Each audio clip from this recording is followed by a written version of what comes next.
Hands folded by your heart, shoulders even, body relaxed, head bowed in reverence.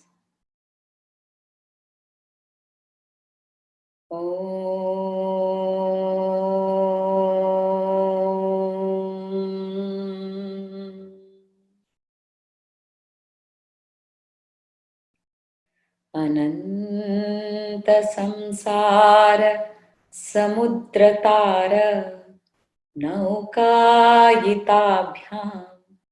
गुरुभक्तिदाभ्यां वैराग्य साम्राज्यद पूजनाभ्यां नमो नमः श्री गुरुपादुकाभ्यां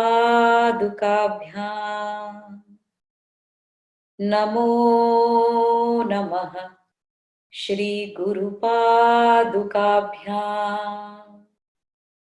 नमो नमः श्री गुरुपादुकाभ्यां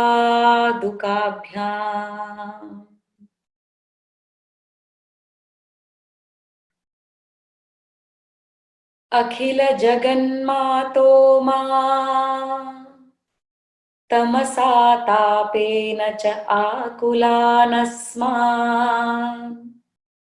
अनुगृह्णात् अनुकम्पात् सुधार्द्रया हसितचन्द्रिकया दृशाद्राघीयस्या दरदलितनीलोत्पलरुचा दवीयां दीनं स्नपय कृपया मामपि शिवे अनेनायं धन्यो भवति न च ते हानिर्यता हरे वा वर्मे वा हिमकरनिपातो समकरः समकरनिपातो हिमकरः दृशाद्राघीयस्या दरदलितनीलोत्पलरुचा. Mother's eyes, there are many hundred shlokas on mother's eyes. But this one says, "Oh mother, oh beautiful lotus-eyed divine mother. Your eyes, so beautiful, like a bud of a lily, like a bud of a lotus, extending all the way to the ears. You have such beautiful big eyes. Drishadраghiyasya daradalita nilotpalarucha daviyamsam deenam. I am anath. I have no one. I rely on nobody. Daviyamsam. I'm so far away from you, Mother. The scriptures proclaim you right there in my heart. I don't feel it. I'm so far away from you, O Mother Divine. I'm so alone. The whole world around me that I used to bank on have proved over and over again that they are only for themselves. I have been abandoned by everyone. You are all I have. That's why I'm Deen. Daviyamsam Deenam Snapaya Krupaya. Like when the sun shines and the sunlight completely soaks anyone who's outside. Oh Mother, may the kripa, may the grace that's flowing from your eyes completely drench me. Because I'm so far away from you and I am your abandoned child, Mother. I have no one except you. Daviyamsam deenam snapaya krupaya mam api shive. O Shive, O Shiva Shakti, me too. You have graced so many before. So many yogis, so many devotees have been blessed by your kataksh, by the grace that flows effortlessly from your eyes. May I be blessed too. I'm so far away from you, Mother, and I'm your abandoned child, all alone, lonely.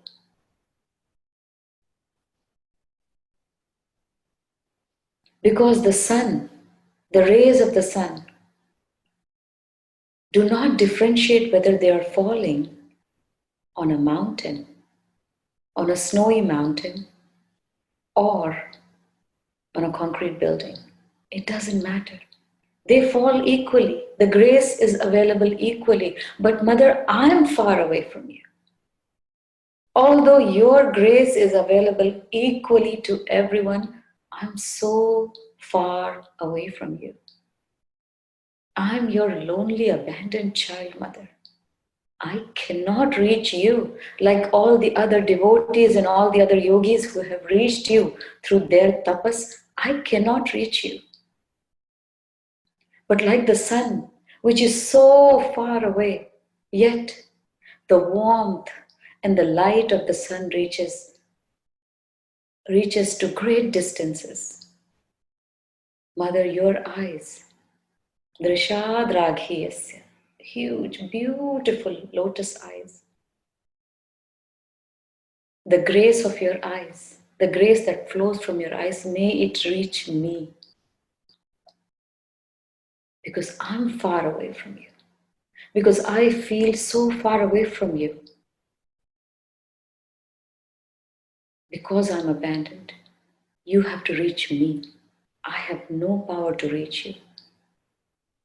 And what will you lose? You won't lose a thing. If one ray of your grace falls on me and drenches me in grace, you won't lose a thing. Because your nature is giving. But me, I will become dhanya.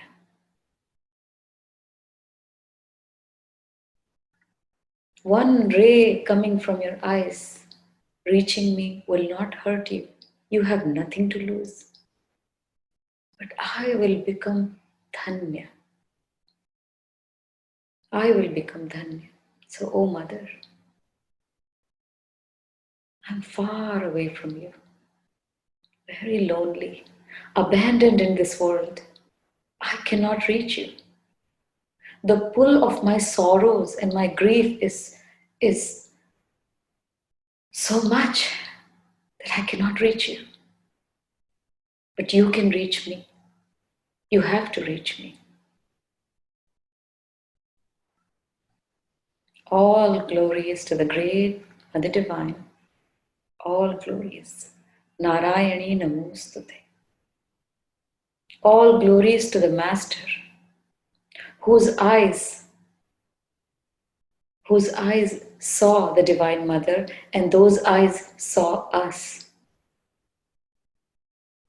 And through his eyes, through his bhav, we experience the Divine Mother.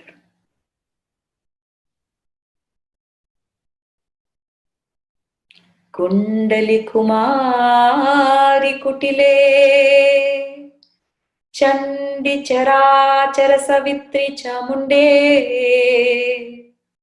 Gunini Guharini Guhye Gurumurte Tvam Namami Kamakshi Gurumurte Tvam Namami Kamakshi Gurumurte Tvam Namami Kamakshi. Narayani.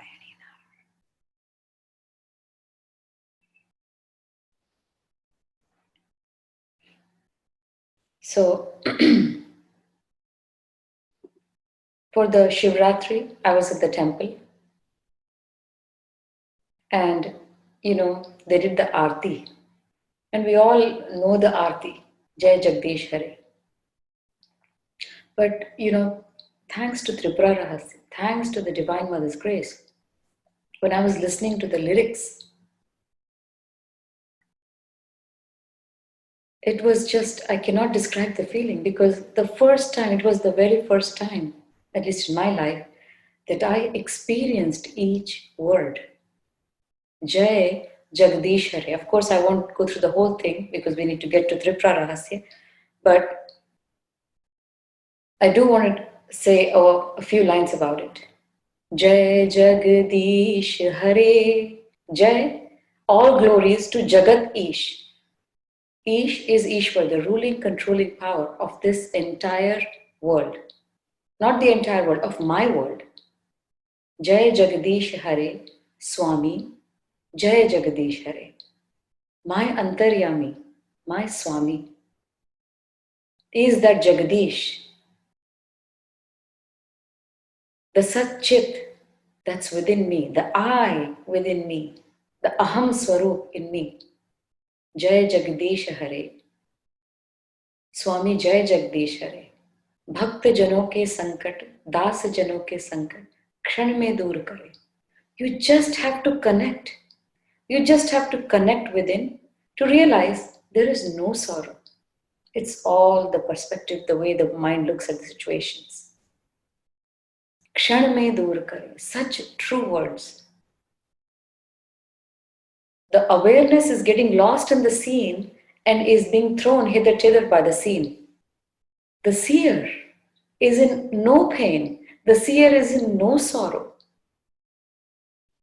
So once the shift of awareness is brought back to the seer, it takes kshana.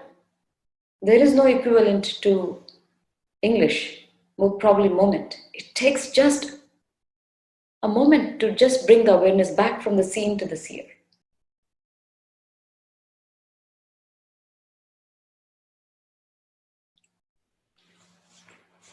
जो ध्यावे फल पावे, दुख बिन से मन का, सुख संपत्ति सब आवे, कष्ट मिटे तन का.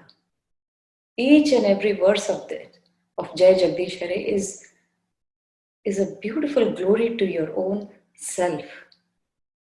The self, myself, is yourself, is the self of all. It all lies within us, and it just takes a moment to continuously remind yourself. When I was at the temple, the scene was beautiful. There were people dressed up beautifully. There was too much going on. It's so easy to get lost in the mind, to get lost in the scene.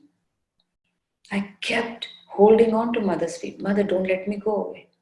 You have to hold me. Ya Devi Sarva Bhuteshu Smriti Rupena Sansthita. I kept chanting, Mother, don't let me get lost in this mela, in this scene. Let me be with you. Let me be with you. It takes just a moment. Kshan mein dur kare. He's just a breath away. She's just a breath away. Continuously either chanting, Mother, hold me close, hold me close. Don't let me go get lost in this. Before I know it, I would be judging someone, critiquing someone's action. Before I know it, the scene will drag me in. Oh, Mother, safeguard me. Keep me close, keep me close, keep me close. All this is changing. This is not real. Knowing this, don't let me get lost in it. We could either get lost in the outside scene or the inside scene. There is an inside scene too. Just random thoughts keep coming and you just keep watching the movie. You're lost in the thoughts. Mother, don't let me get lost.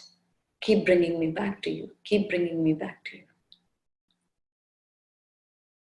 Till the day you say, I'm going to bring myself back. It's going to be hard. Mother, bring me back, bring me back. Devotion without devotion. And that's what Hemlekha tells Hemchud in Tripura Rahasya. After giving all the instructions, she said, Oh, my beloved husband, know that the foundation, the adhar of all these teachings is Ananya Bhakti. One-pointed devotion is the only way you can know the self, because it is only the grace of the self through which you can know the self. So, oh my beloved husband, Ananya Bhakti. And now let us understand what is Ananya Bhakti. Ananya Bhakti is a bhav, is a sentiment that Apart from Mother Divine, apart from Divine, there is nothing else in this creation. And hence, knowing that, I take refuge in Thee. I take refuge in the great Mother Divine because I know, I believe with firm conviction that Mother alone exists. Hence, I am only surrendered to the Divine Mother. My Guru, he's a manifestation of the Mother. The people around are forms of the Divine Mother. The entire scene that's going on is Mother's Leela. My internal scenes, what the mind plays, is also being performed by the power of the Divine Mother. O my beloved husband, Hemlekha says to Hemchud, have this Ananya Bhakti. Seek refuge of yourself. Seek refuge of the great Mother Divine.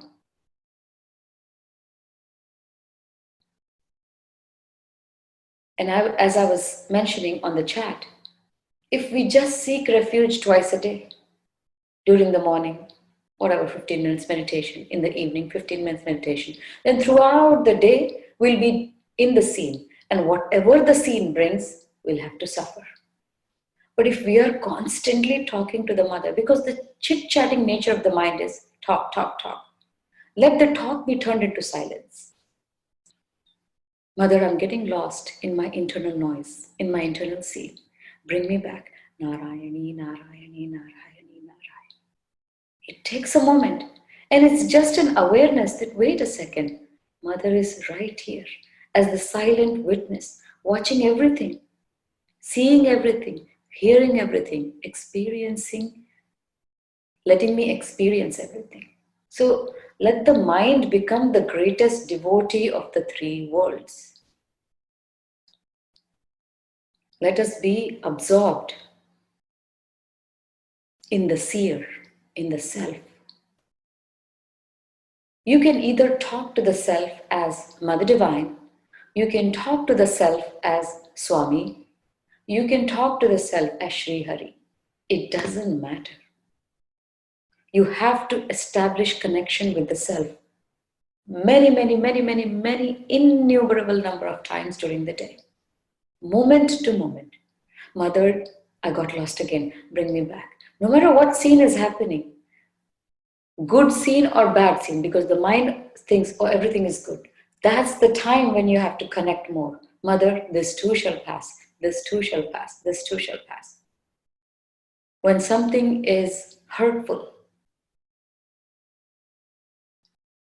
reinforce, yes, indeed, it is just a scene. This too shall pass. Oh, Mother, keep me close to you. Keep me close to you.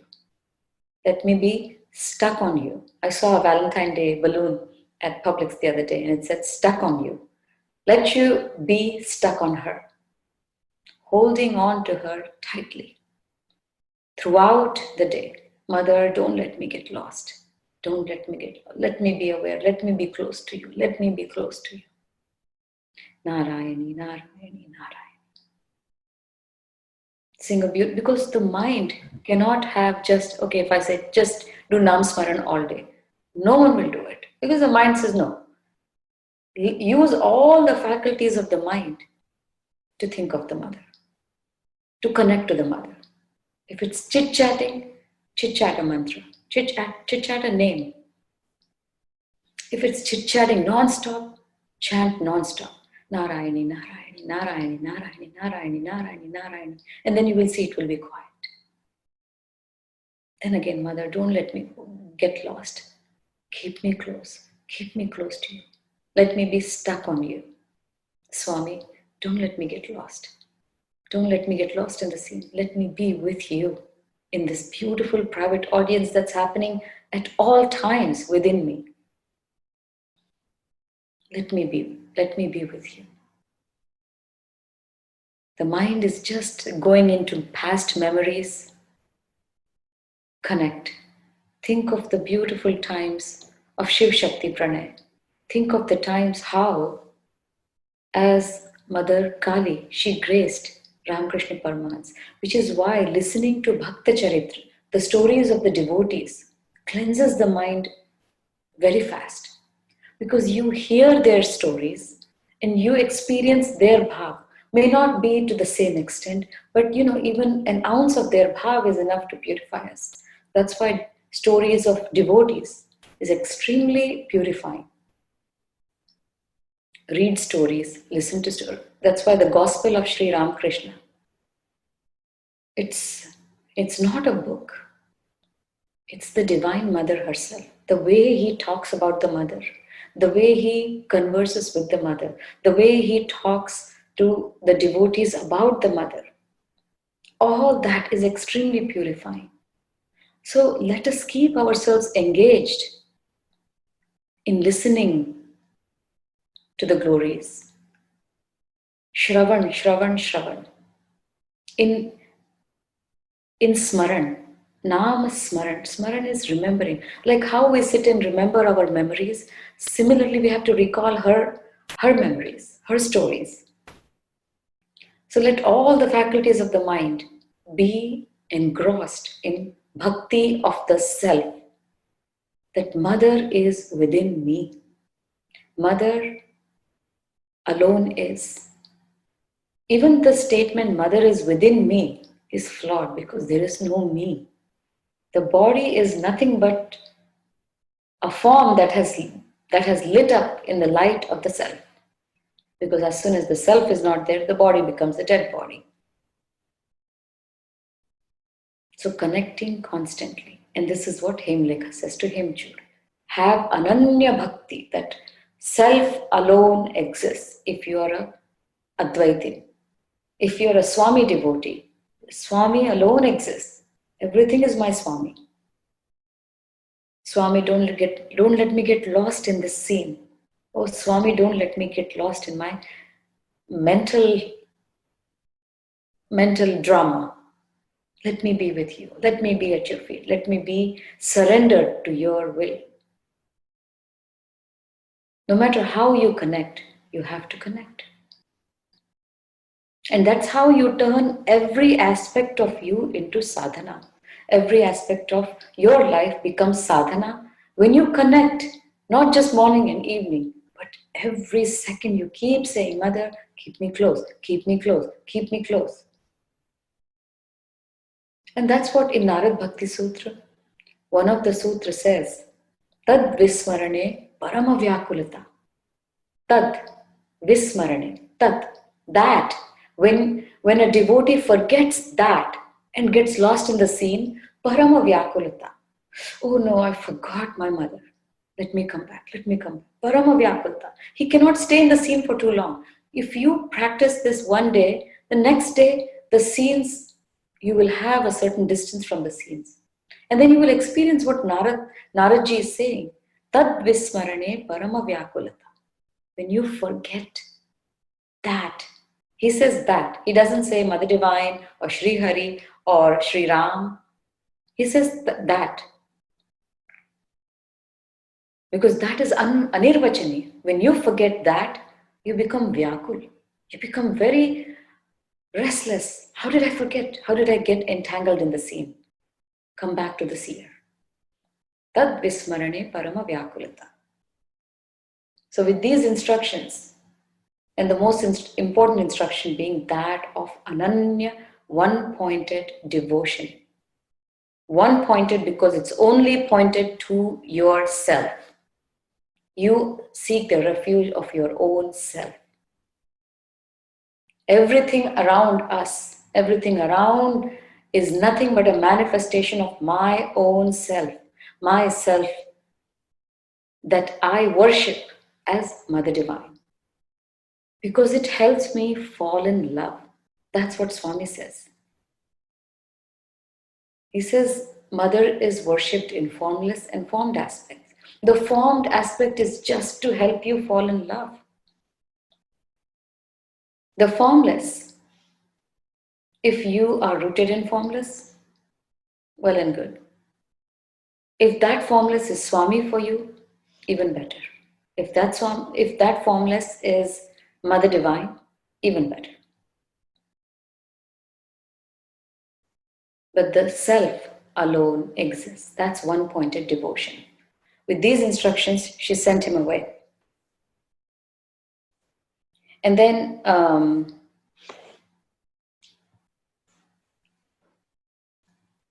he didn't say that, okay, now that you have given me instructions, let me take a break from all this and let me do this. He says, right now I'm going to take off. She even says in one of the verses, she says, hurry up. There's no time. There's very less time. Go right now. Experience the glory of the self. Connect. There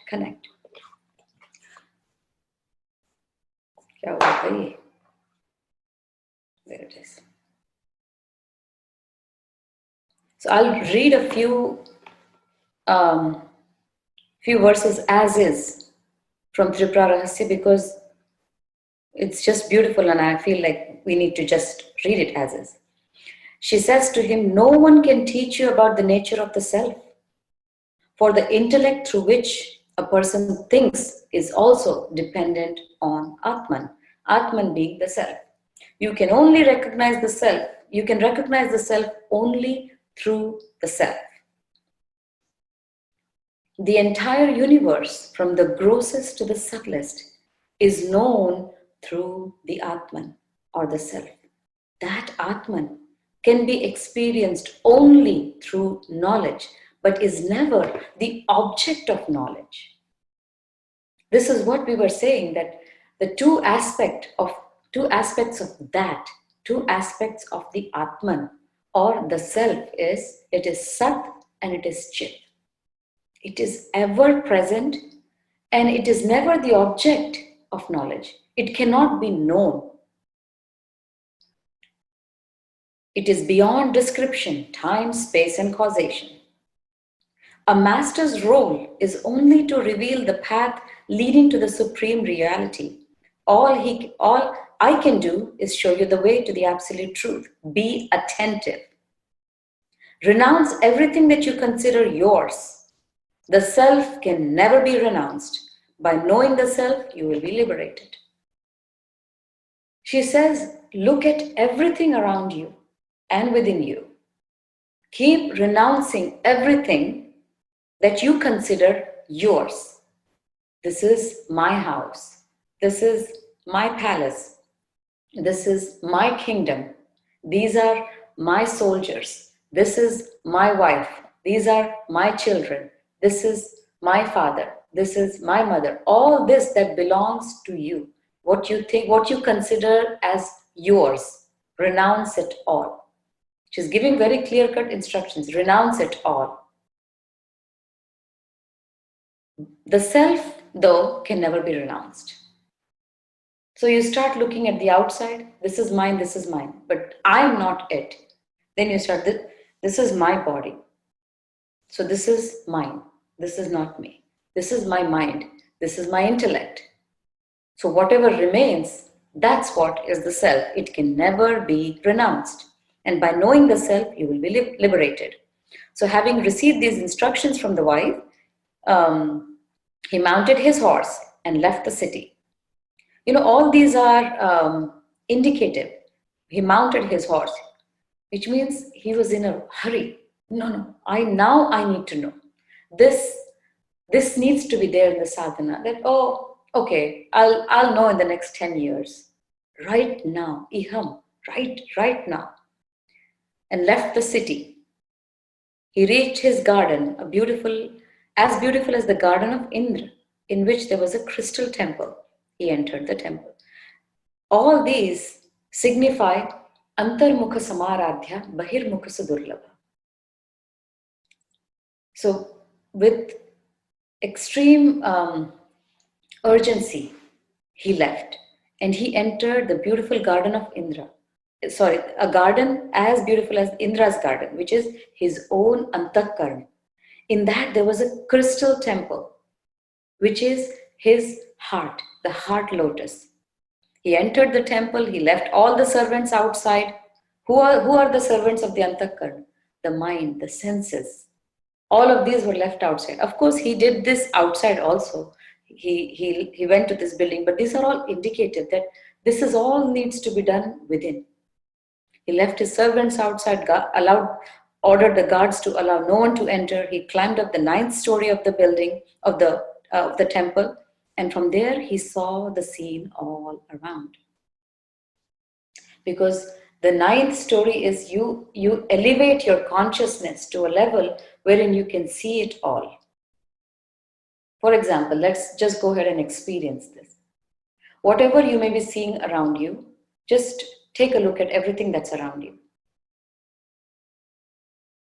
Now, focus your attention to what your mind is doing.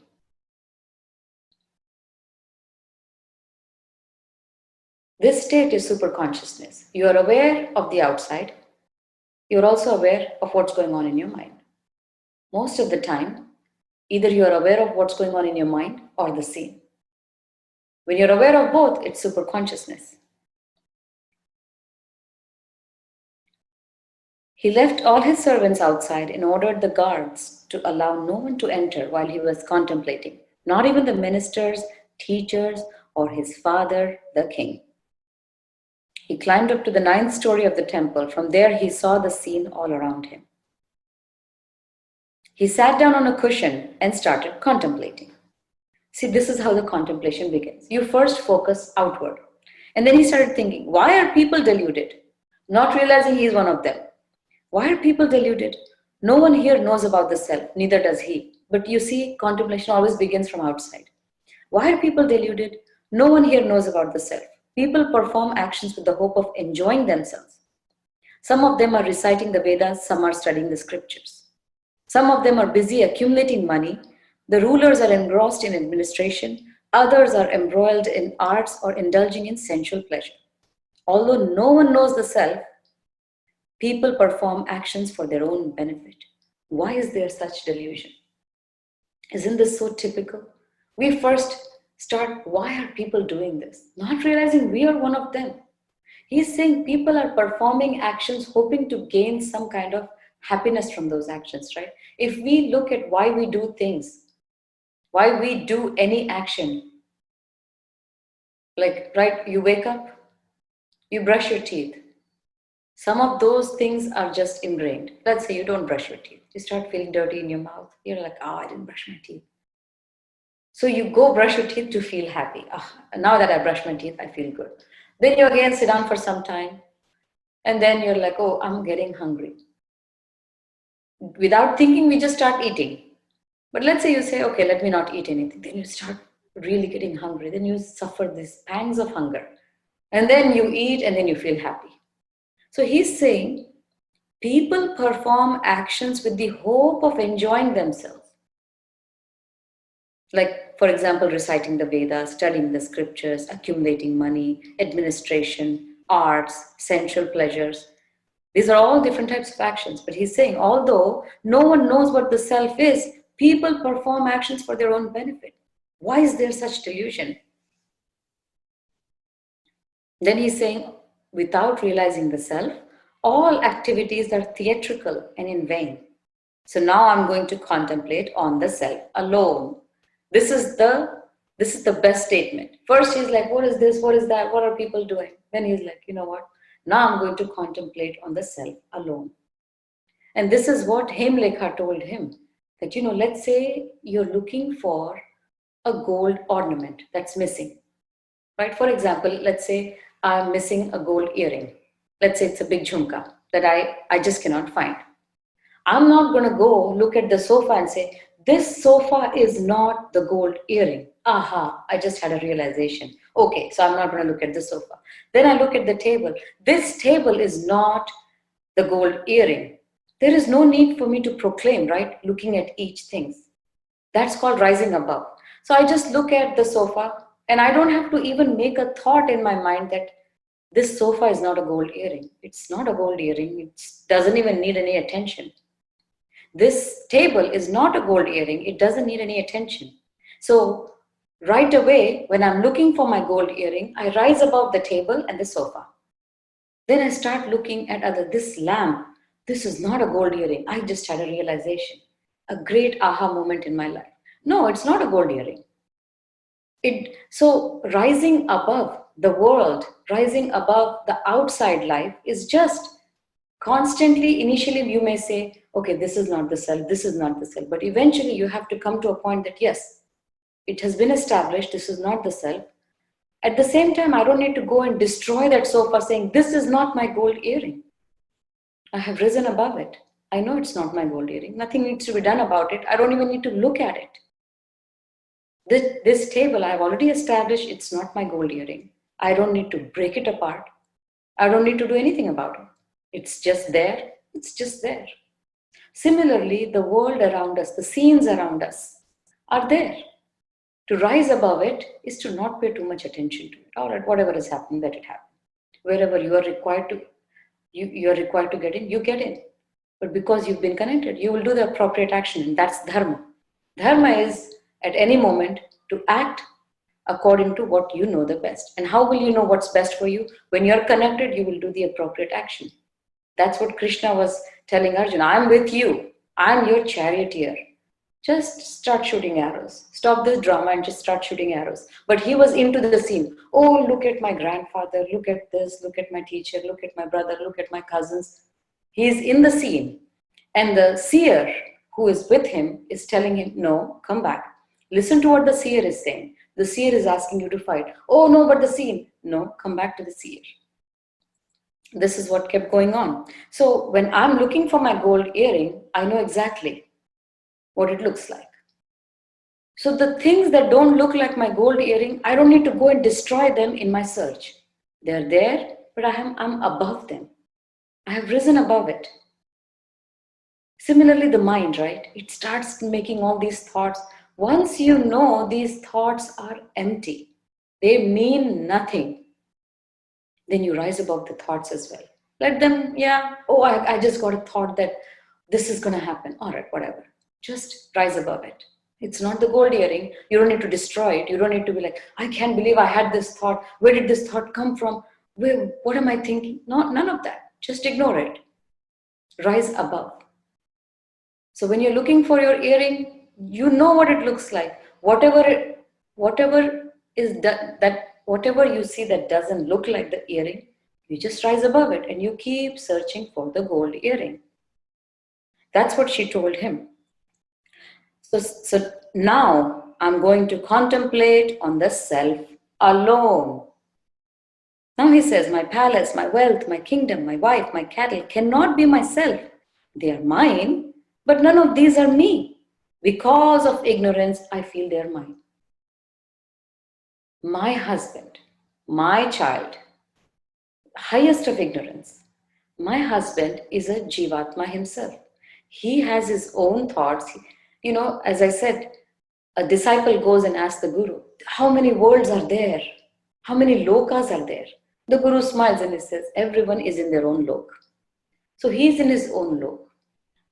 The Sabha Naika of his lok is the Sabha Naika of my lok. The self of me is the self of him. So to think that he is mine is such ignorance. So he is realizing that. My body is an instrument. I am the son of a king with healthy limbs and a fair complexion. Everyone identifies himself with the body.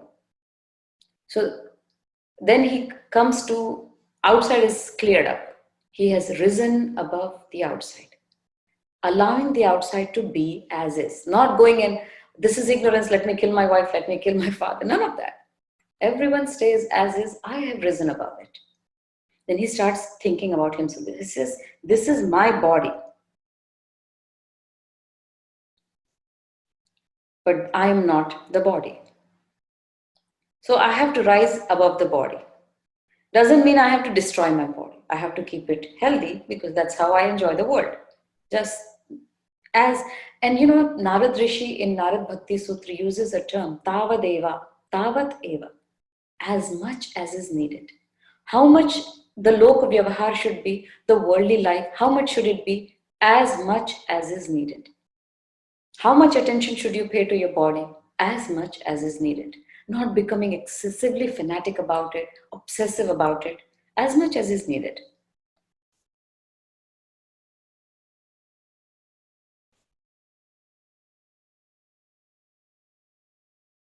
Then he says, I cannot be my mind or intellect either. My mind and my intellect are my instruments. Undoubtedly, every component of myself, from my body to my intellect, is different from me, the self. He says, whatever I'm thinking, I know that I'm thinking. If, for example, right now I think of an elephant, I am aware that I'm thinking of an elephant, which means my mind is separate from me. I am not the mind. I have a mind. Mind is my instrument, but I'm not the mind. Similarly, the intellect. Mind, intellect, antakarn is, instead of just splitting them and understanding, oh, this is mind, this is intellect, know that it is just an instrument. No one experiences his or her non-existence. This is the greatest thing he said. He says, no one experiences his or her non-existence, which means no one from the outside has to come and tell me, Anu, you are.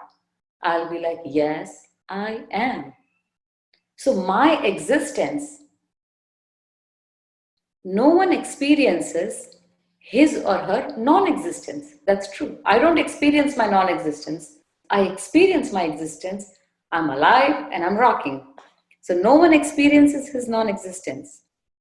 There is no doubt that I exist, but I do not know through what means I experience my own existence. Why do I not realize it directly? So I'll read that again.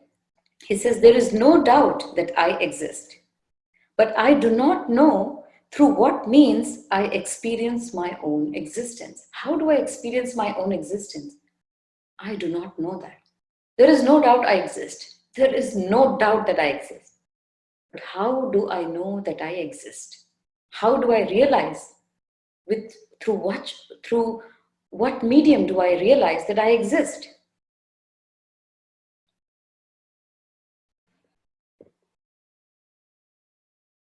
How do I experience myself? I do not know. He was suddenly plunged into great astonishment. Having a glimpse of the self, he was exhilarated and started meditating intensely. When the restlessness and conflicts of the mind were controlled, he saw light emanating from everywhere. So questioning, he finally came to rest in the self. How do I know the self? How do I know the self? By what means do I know the self? And he plunged into great astonishment. That's what it says. And he got a glimpse of the self. When we take a deep breath out and we center ourselves, we get a glimpse of the self. Just a glimpse. Then he started meditating intensely, which means what we experience when we breathe out and center ourselves, he started meditating to be in that centered state for a long time. When the restlessness and conflicts of the mind were controlled, he saw light emanating from everywhere. He saw bright light. After a little while, the light vanished. Then he wondered, oh, why am I experiencing so many diversities? First I saw that light, now the light is gone. Because it takes a split second for the conscious mind to come back into play. Curious, he controlled his mind once more, directing it inward. This time, his mind slipped into deep sleep.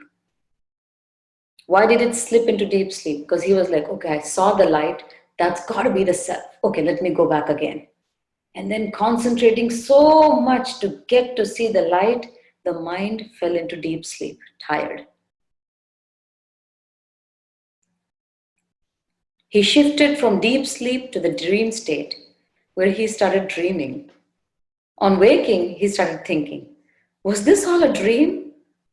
Whatever light or darkness I experienced might have been the fragments of my dream. So you see, first he started questioning, this is not the self, this is not the self. And then he got a glimpse of the self. Like when we center ourselves, we situate ourselves in the self. And then he started focusing inward, controlling his mind and everything, trying to situate himself in that state. And then he saw this bright light. And then the bright light disappeared, and then he saw darkness. Then he thought, what is this? What is this darkness and what is this light? Instantly, the conscious mind came into picture. Once the conscious mind came into picture, he's like, no, let me go back again. So, but the second time he went back with a preconceived idea.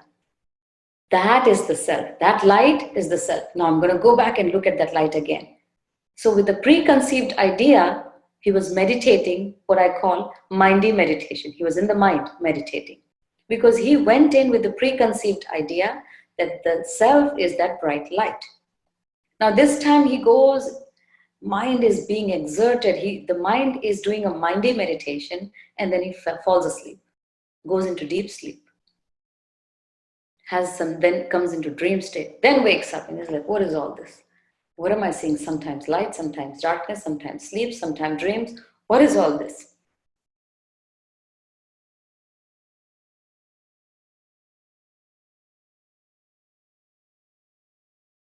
Then he questions, are these appearances of the self in different forms?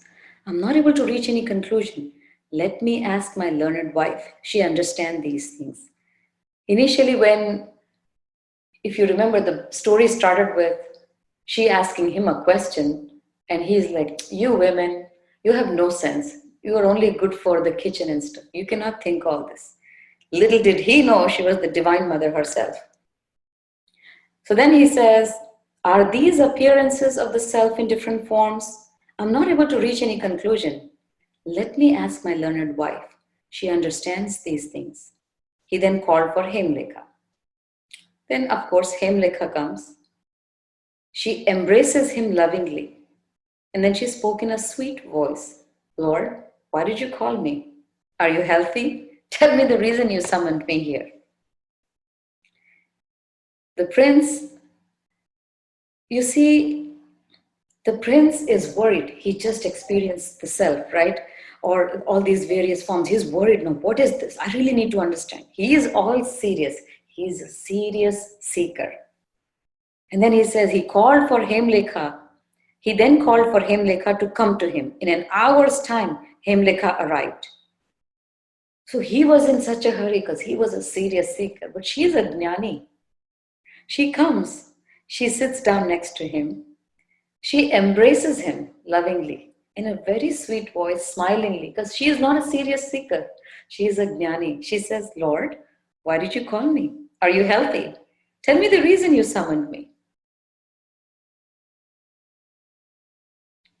So although he's the serious, it reminds me of Swami, no matter how serious we think the issue is, he's always smiling because he knows all this scene that you're tangled in and that all this misery from the scene is because you're in the scene. Come to the seer, come back home.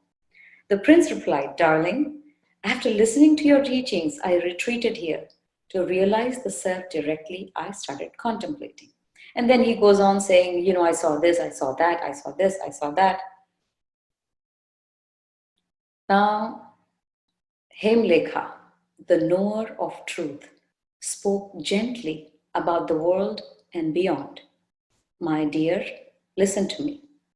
Whatever effort you have made to control the external modifications of the mind is very good, which means the efforts that you have put in to retrieve your mind back from the scene and situate it into the seer.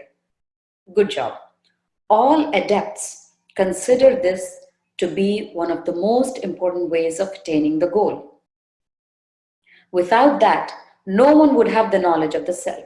Self-realization does not need any evidence because self-existent reality is present all the time. How do I know that this phone exists? I know that because I can look at it. So there is an evidence.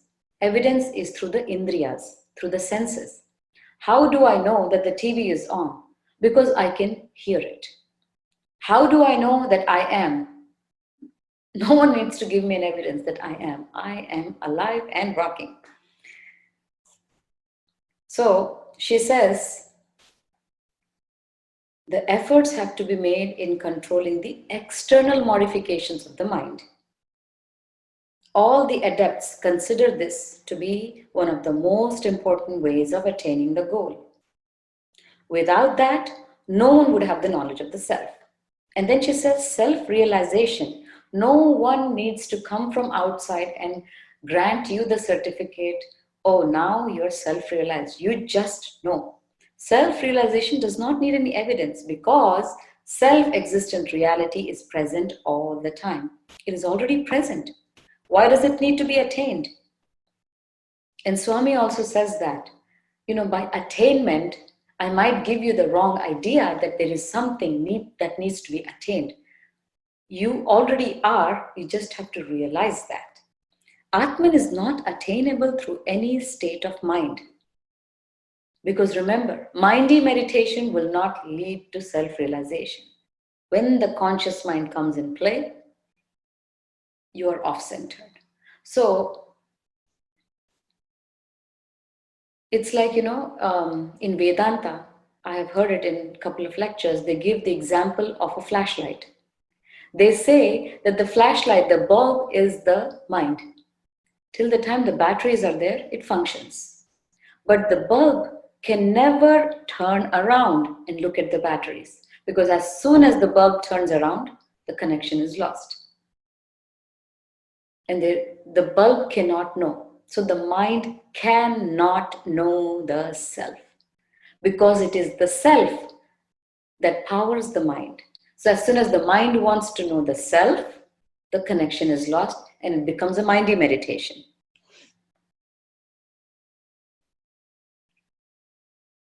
Atman or the self is not attainable through any state of mind. Direct knowledge of the self is the purpose of all sadhana. There is no moment when the self does not exist. That which is self-existent is not subject to attainment.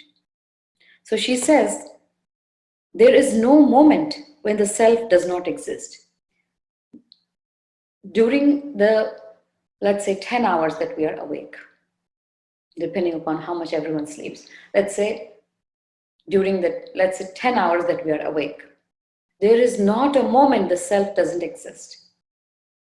The self is existent, it's ever existent. Our awareness, on the other hand, goes into the scene. So it only takes a moment to connect back because the self is already available all the time, whether you're sleeping, whether you're awake, you're sleeping, you wake up in the middle of the night, the self is there because you're alive. You are. Connect with the self. Develop devotion to the self in the form of Mother Divine, Sri Hari, Swami, or anyone you feel like. So there is no moment when the self does not exist. It takes just a moment to connect. For example, if you walk into a room that is dark, completely dark, and you are asked, what do you see in the room? You're like, oh, I don't see anything. It's dark. All I see is darkness, darkness, darkness. And then someone switches on the light. Then you're like, oh, I see a table, I see a chair, I see this, I see that, I see this, I see that. Do you see the light bulb? So the light is what makes the contents of the room visible, knowable. Similarly, the self is what makes us aware of everything around us. The indriyas, the senses, are powered by the self. The mind is powered by the self. The intellect is powered by the self. Neither the senses, nor the mind, nor the intellect, nor the body can know the self. The self uses the body, the self uses the mind, the self uses the intellect, the self uses the senses to perform actions. Actions are being performed. It is one big play. Like in the dream, we dream of going into a forest. We dream of a tiger attacking. We have emotions of fear as well. All that is unreal. Similarly, this whole world is a dream of Shiva, is a dream of the Lord. So just like a mirror, shows all the images, no one observes the surface of the mirror itself. So Sat and Chit, and here Divine Mother is described as Chiti. Chitis tat padalakshartha chideka rasarupini. Chiti is that infinite mirror upon which all of this creation is happening. No matter how real everything looks in the mirror, when you touch it, it doesn't have anything. All there is the surface of the mirror. Similarly, this entire Vishwam Darpana Drishyamana Nagari Tulyam Nijam Tarkatam. This entire creation is like the surface of the mirror. All the images, names and forms are nothing but images in that mirror. O devotees of the three worlds, O greatest devotees of the three worlds, observe the surface of the mirror. That's the Divine Mother, Chiti. And that Chiti is the nature of Sat. And that knowing, that experience of Sat and Chit is Sat Chit Anand.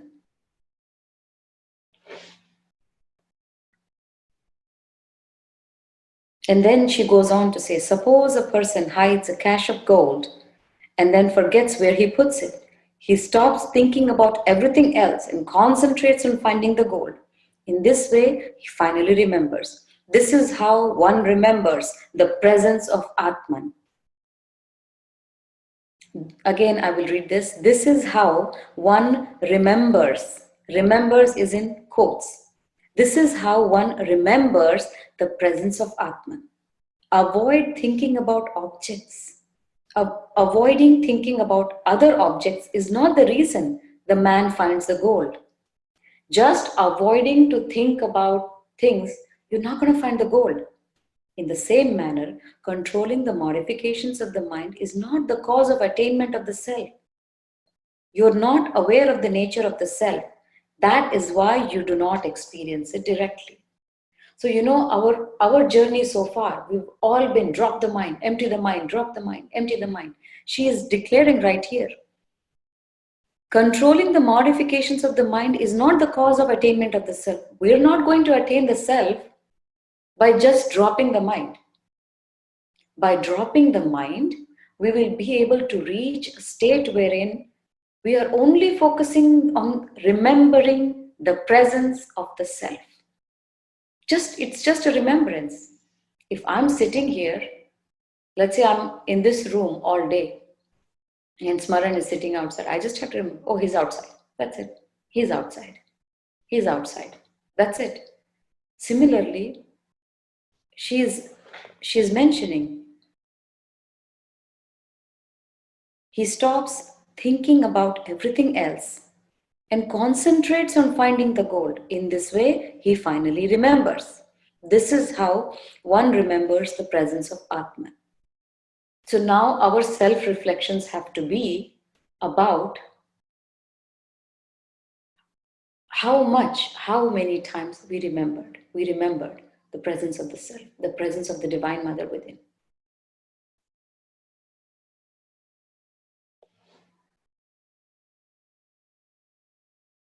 A person who has never seen a lamp may visit a palace at night. He sees the light as well as the courtiers, but does not recognize the source of light.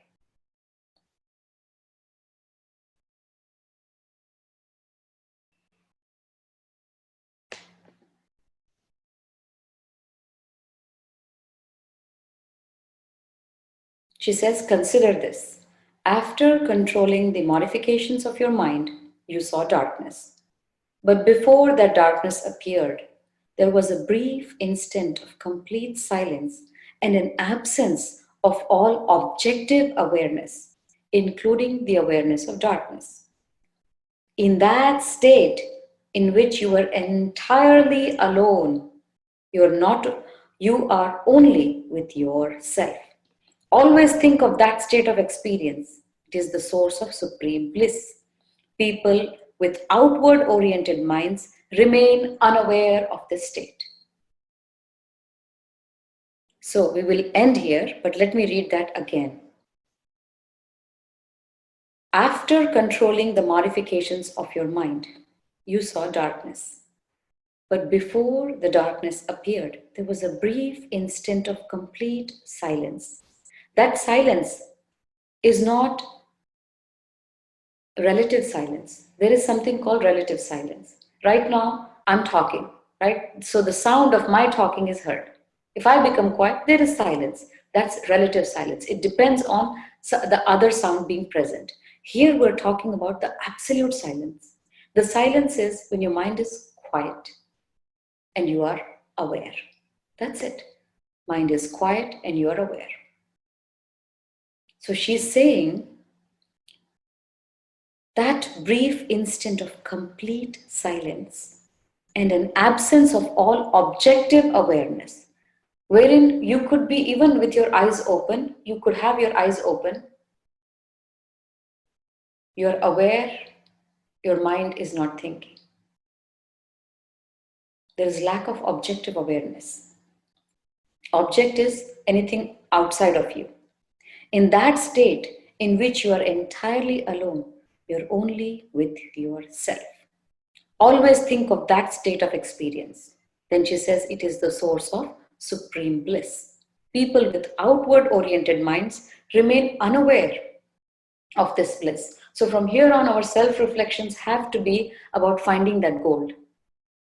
We're done with the mind. Mind is doing this, mind is. We have now, I feel like we have at least reached a point wherein we know I am not the mind. I am not the surroundings. So from here on, our self reflections need to be along the lines of being aware or remembering about the presence of the self within. The power of the entire creation lies hidden, lies dormant within us. Now we need to awaken. Remember, you're looking for gold. You're looking for that gold earring. You don't have to destroy anything that's not gold. Just rise above, rise above, rise above.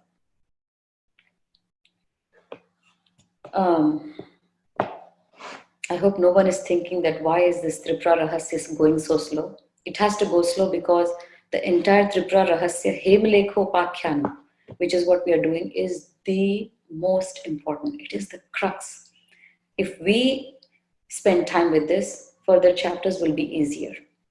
So, having said that, let us go ahead and close this session. ॐ पूर्णमदः पूर्णमिदं पूर्णात् पूर्णमुदच्यते पूर्णस्य पूर्णमादाय पूर्णमेवावशिष्यते ॐ शान्तिः शान्तिः शान्तिः हरिः ॐ श्रीगुरुभ्यो नमः हरिः ॐ.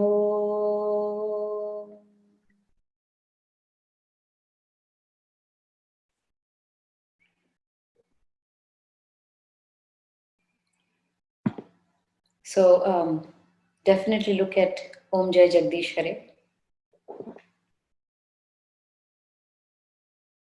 It's a beautiful aarti, and look at it in the light of the self.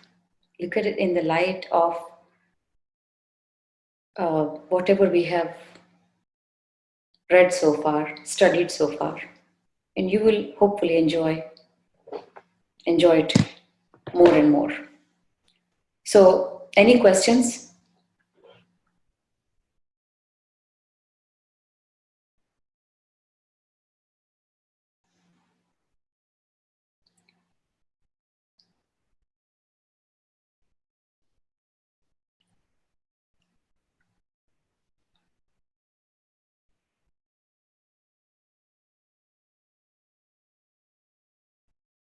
Yes, Saurabh, please go ahead.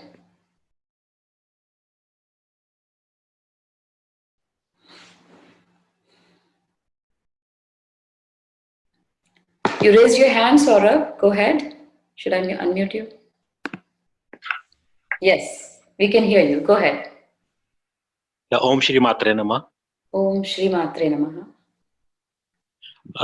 Regarding this first negating that the self is not outside, we go inside.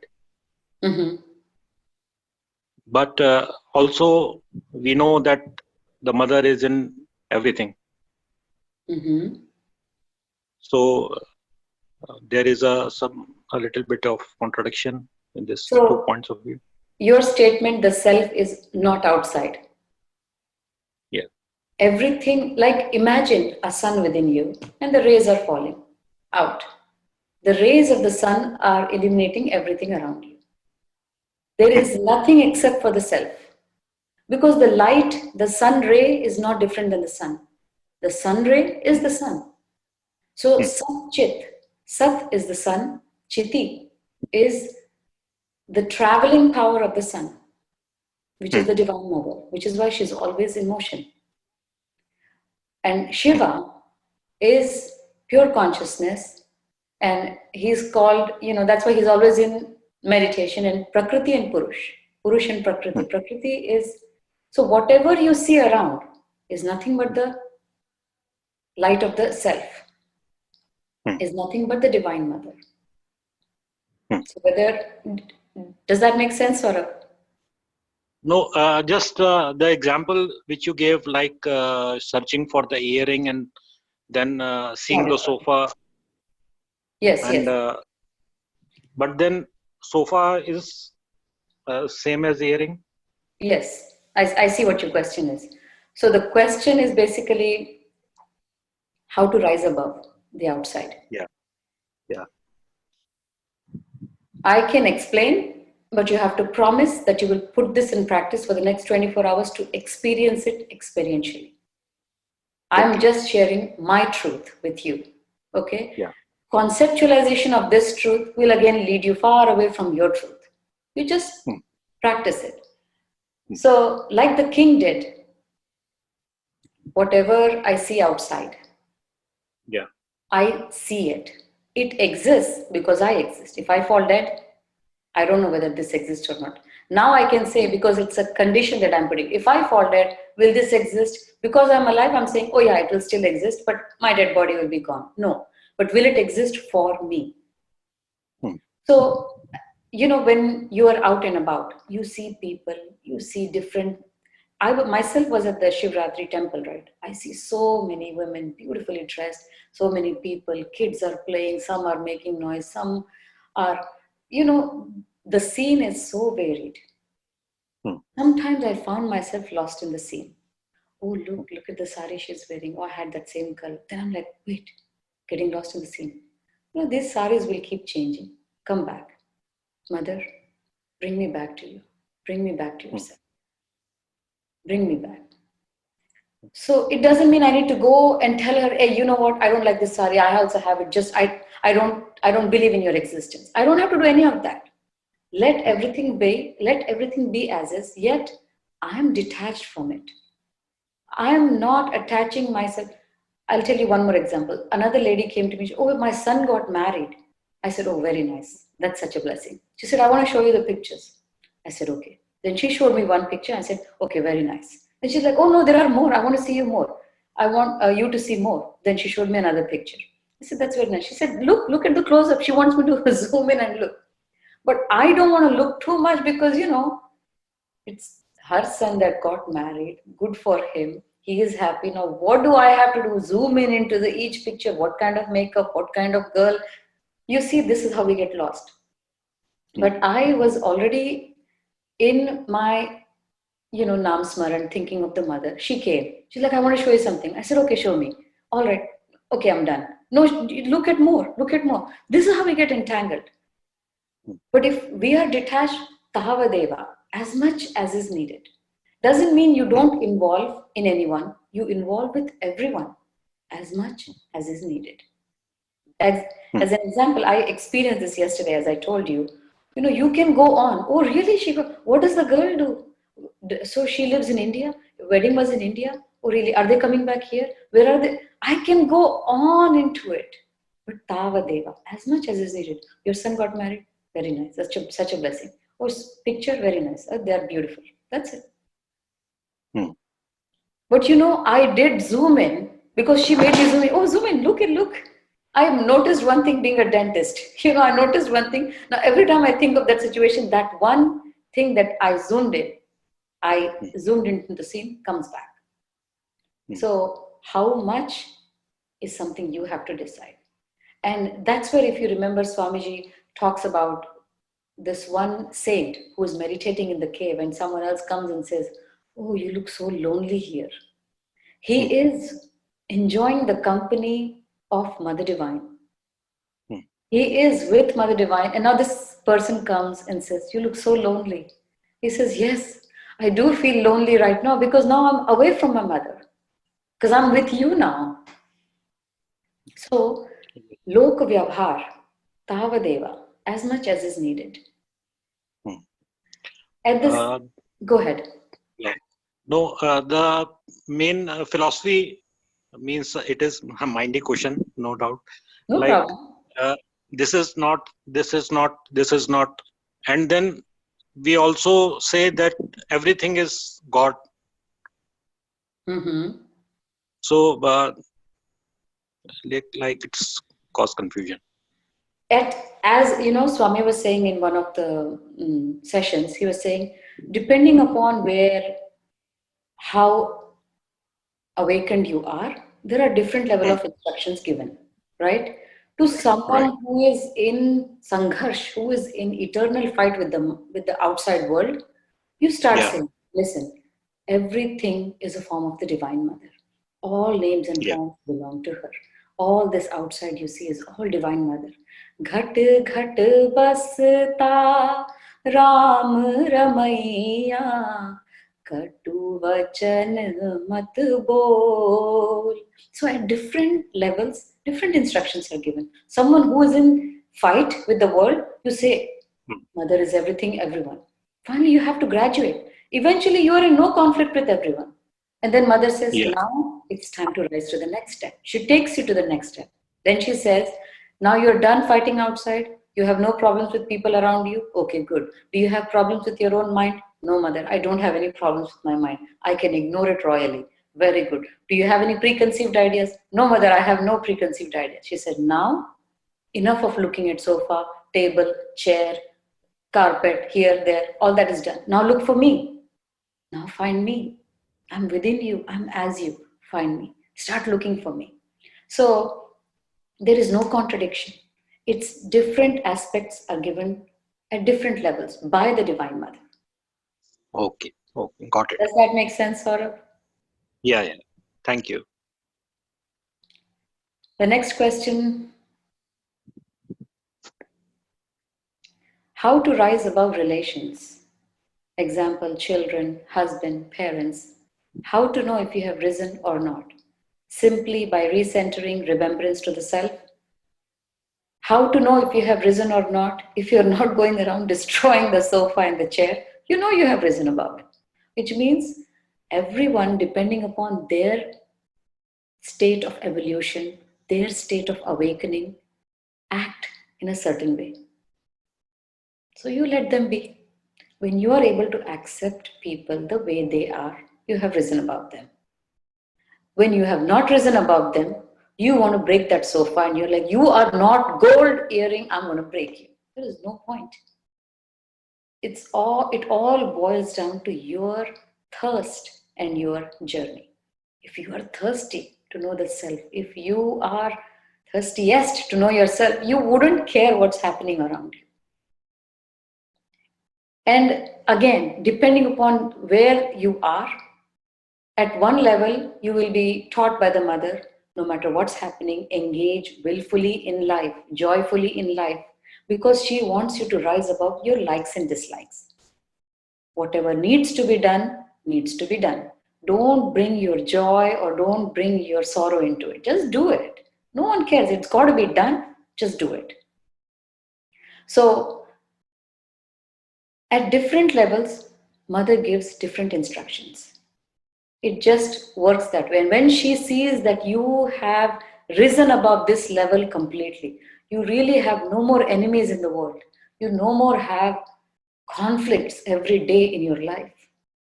She says, okay, outside world has been segregated. Now let's move on inside. Then you start fighting with your mind. Then she says, okay, now sort out your mind. Now your mind brings a nasty thought. You don't react because you know it's just an empty thought. Leave it alone, no big deal. So she takes you above. So how to know if you have risen above? When you let your children be who they are, be how they want to be, yet guiding them gently. There is a It's something you just know experientially. And how do you know to act appropriately?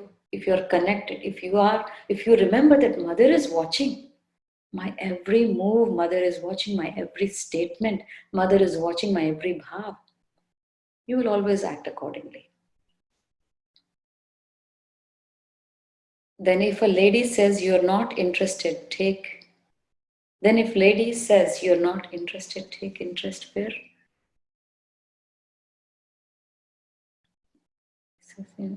I don't understand this question. जब वो भीतर दिखेगा तो वो सब जगह दिखेगा. Exactly.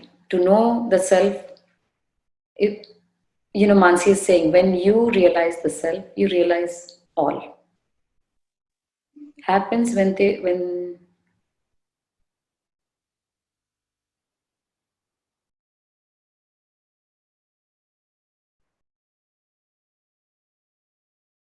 I'm not sure I understand the question about lady being interested, take interest.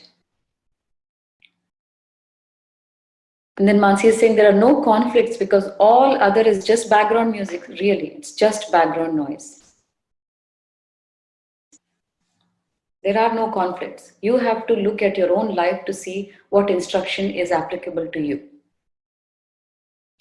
If you truly can lead your life without any conflict with people, forget about outside people. Like I was talking to someone yesterday. Koi dhakka marta hai bahar. If someone, pushes you outside, you're like, oh, I'm sorry. And same thing happens in the inside. You just blow up. Can't you see where you're going? So when you can be at peace, in perfect harmony with your own family members, allowing them to be who they are, depending upon their own evolution, then outside is already samet liya hai. The outside is already segregated. You can move on within. But someone who is in conflict outside, first instruction mother gives, all names and forms are me. Stop hating people. They're all me. They're all me. They're all me. Then she says, stop hating yourself. Your mind, every thought is empty. And so on and so forth. Finally, she's telling us today, now look for me. Enough of this. Drop the mind, center yourself. Enough of this. Look for me. I'm the gold within you. I'm the treasure that lies dormant, hidden within you. Go find the gold. And that's what, Swami talks about Ramakrishna Paramahans. Ramakrishna Paramahans says if a thief knows that the gold, the only thing separating him and the gold is a thin veil, can he fall asleep? Such should be our desperation. Mother, you are right there. Yet I forget you. Let me remember you. Let me remember you. Let me remember you.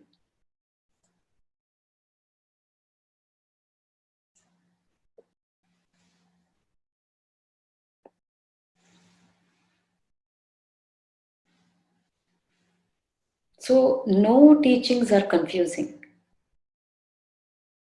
It applies to different people at different states of evolution, which is why, people who are intellectually very smart or who think, oh, I'm someone else, they interpret Gita and they say, oh, look, he's contradicting himself. Here he said this, here he said that. Oh, fool, you don't know. Here he's saying this to people at this level, and here he's saying to people at that level. But anyway, we are so quick in judging. Anything else? Trust me, nothing is confusing. To the one who is thirstiest, nothing is confusing. Confusion comes from conscious mind because conscious mind starts getting threatened. Oh my God, now I'm going to be killed mercilessly. Let me come up with some questions. Oh, I have a doubt. But so just ignore these questions and find the gold.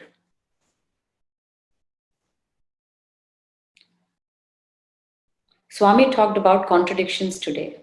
There will always be contradictions because someone can be both sad and happy at once. Mhm.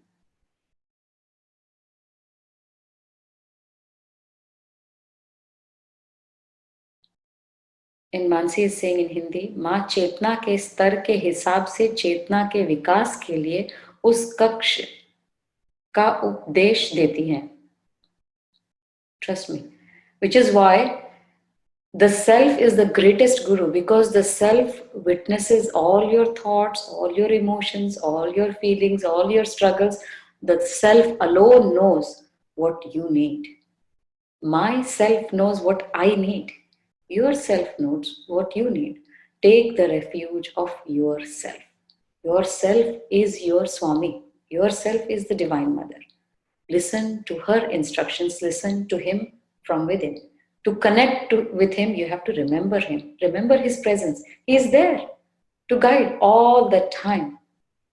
How much are we remembering his presence within? That's it. That's the gist of all self-reflections. How much are you remembering the presence of the self within? If you do it तीव्रता से, if you do it intensely for just 24 hours, just few hours, you will see, you will experience the statement of Narad Rishi saying, Tad Vismarane Parama Vyakut. When you forget the self, you become extremely restless. And that state will only come when you remember incessantly that the self is watching. Presence of the self within.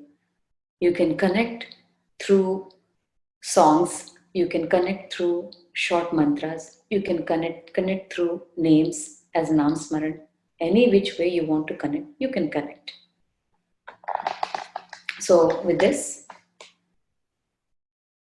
any other questions?